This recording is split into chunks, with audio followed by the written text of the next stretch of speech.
Hello and welcome all of you.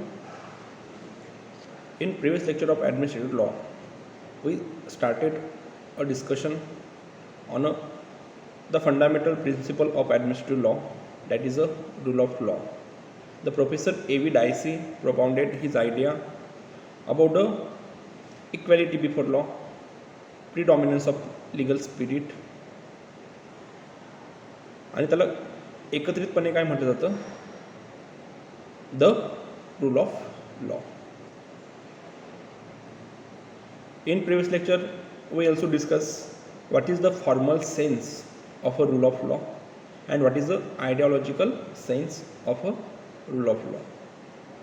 In today's lecture, we just overall discuss what are the drawbacks or what are the criticism has been made by the various legal jurists on the rule of law, की rule of lower बाकीच्या लोकांचं म्हणणं काय आहे. तुम्हाला ती concept व्यवस्थितपणे कळली असेल आणि इंडियन कॉन्टेक्स्टला तर ती कन्सेप्ट आपण कशी ॲप्लिकेबल करतो आहे,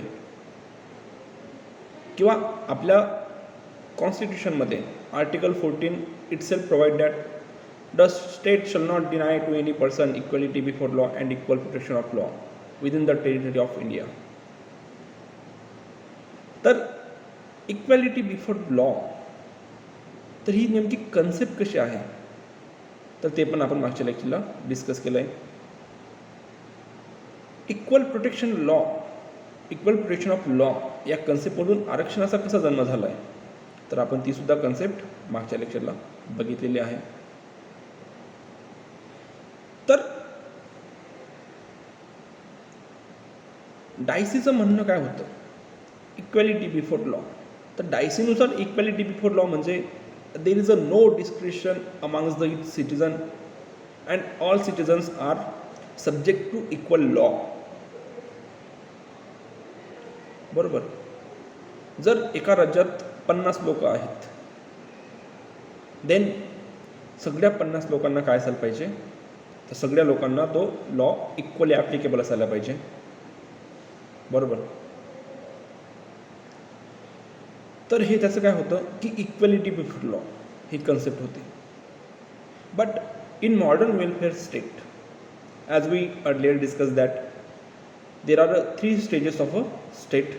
one is a welfare state, police state and legislative state. In the context of welfare state, the complete discretionary power with the administration, it is not possible. When we discuss what are the reasons for the expanding administrative law tremendously, त्यावेळेस आपण बघितलं होतं की situation ही change होत राहते with changing society. There our needs of a society which are changed with the changing time and context. तर त्यानुसार एकदा तुम्ही फॉर्म केलेला रूल तो तुम्ही प्रत्येक वेळेस ॲप्लिकेबल करू शकत नाही. त्याच्यामुळे it is a highly impossible और it is a total impossible that the complete discretionary power cannot be conferred on the administrative authority. बरोबर. तर कंप्लीट डिस्क्रिशनरी पॉवर आपण काय करू शकत नाही, तर आपण कन्फर्म करू शकत नाही. कारण with the changing time and context there are such situation that the discretionary power shall be conferred on the administrative authority for the purpose of good governance. बरोबर आहे.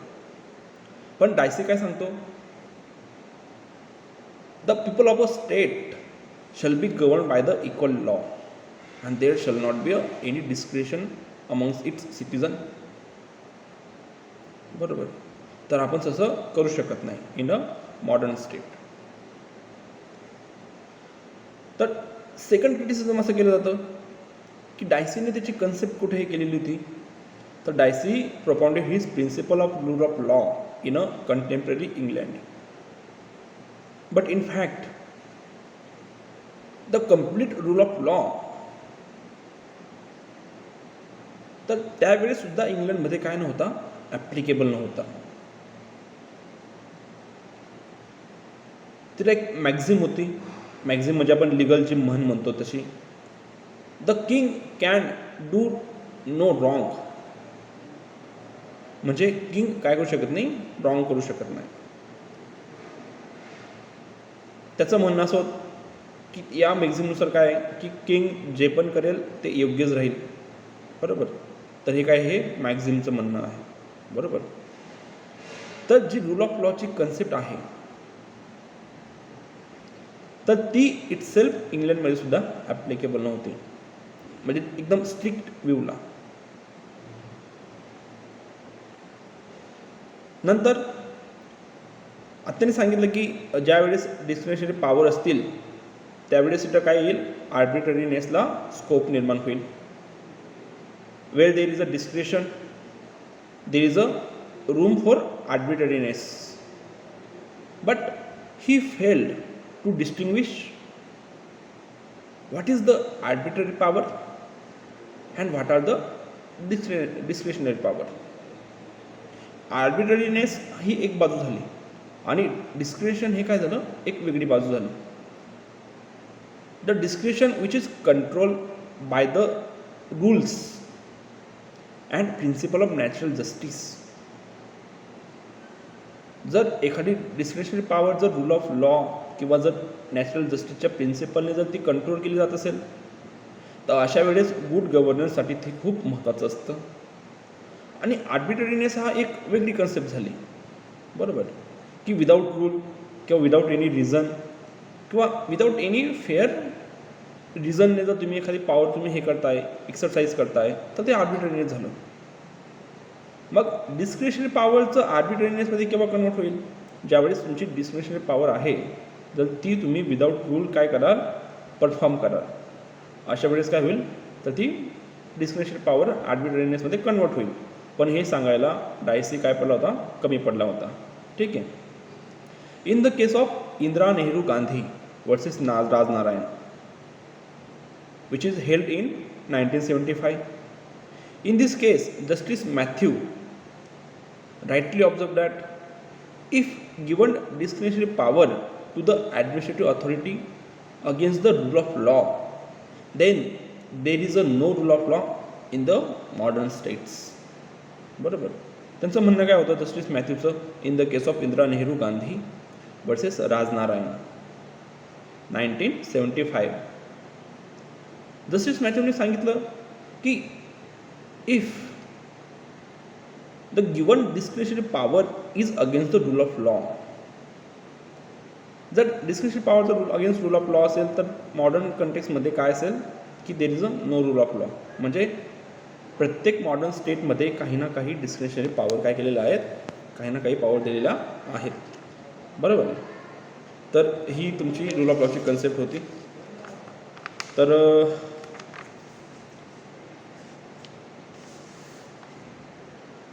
इंडियन कॉन्स्टिट्यूशनमध्ये रूल ऑफ लॉ कसा ए झालेला आहे. बरोबर. की आपण त्याला कसं सामावून घेतलेलं आहे, तर आपण बाकीच्या गोष्टी आपण मागच्या लेक्चरला बघितल्या होत्या. बरोबर.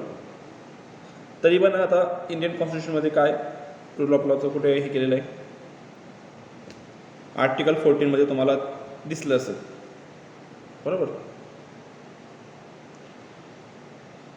तर आर्टिकल 14 काय सांगतं, the state shall not deny to any person equality before law and equal protection of law. ठीक आहे. तर इंडियन लॉमध्ये रूल ऑफ लॉ तुम्हाला कुठे दिसतो, एक तर आहे supremacy of constitution.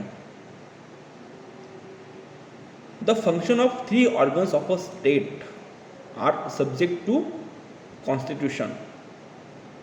If any member of one of the 3 organs of the state, namely legislature, executive and judiciary, if he try to beyond the constitution or if he try to exercise his power beyond the constitution, then तर constitution त्याच्यावर काय करेल, constitution त्याच्यावर काय ठेवेल, लगाम लावायचं काम करेल. फॉर एक्झाम्पल आर्टिकल 13 काय सांगतं की parliament has a no right if any law pass by the parliament which is influence the any right which are contained under part 3rd of a Indian constitution, that is fundamental right, then such a law shall be void. And whether any law infringes the fundamental rights which is given by the Indian constitution are subject to judicial review by the Supreme Court. बरोबर, check and balance system आहे. If any जजेस of a higher judiciary, जर ते त्यांची जे power आहे जर ते बियॉन्ड जर कॉन्स्टिट्यूशनच्या जास्त यूज करत असतील तर त्यांना जे पार्लमेंट आहे ते काय करू शकतं, तर त्यांना काढू शकतं त्यांच्या पदावरून बाय द स्पेशल मेजॉरिटी. त्याच्यानंतर जर राष्ट्रपतीने जर काय केलं तर घटनात्मक अधिकारांचा गैरवापर केला, then the impeachment proceeding can be initiated in the Lok Sabha. बरोबर, तर ही चेक अँड बॅलन्स ठेवायचं काम कोण करतं, कॉन्स्टिट्यूशन करतं. Means there is a predominance of a legal spirit. आता डायसीची concept predominance of legal spirit वेगळी होती, पण आपल्या कॉन्स्टिट्यूशनमध्ये ती कन्सेप्ट कोणती आहे, वेगळी आहे. डायसी काय सांगतो, the rights which are given in a England or the rights which are enjoyed by the English people are given by the judgments of a higher judiciary. Therefore, it is cannot be taken back by the parliament. But if any right which is given by the written document, which is तर तो काय करू शकतो, which is easily taken back by the parliament from the peoples. पण इथं check and balance आपण system करून ठेवलेलं आहे. If any law which is influence the fundamental rights of a persons, then it can be void or it shall be void. आणि ते कोण void ठरवेल, with the use of a judicial review the apex court of a country, that is supreme court. बरोबर. नंतर article 14 तर आहेच. त्याच्यानंतर rule of law as a feature of basic structure in the case of Indira Nehru Gandhi versus Rajnarayan. तर justice Khanna आणि justice Chandrachud तर यांनी काय केलं होतं, तर यांनी सांगितलं होतं की जे रूल ऑफ लॉ आहे तर ते काय आहे, the basic structure of a constitution.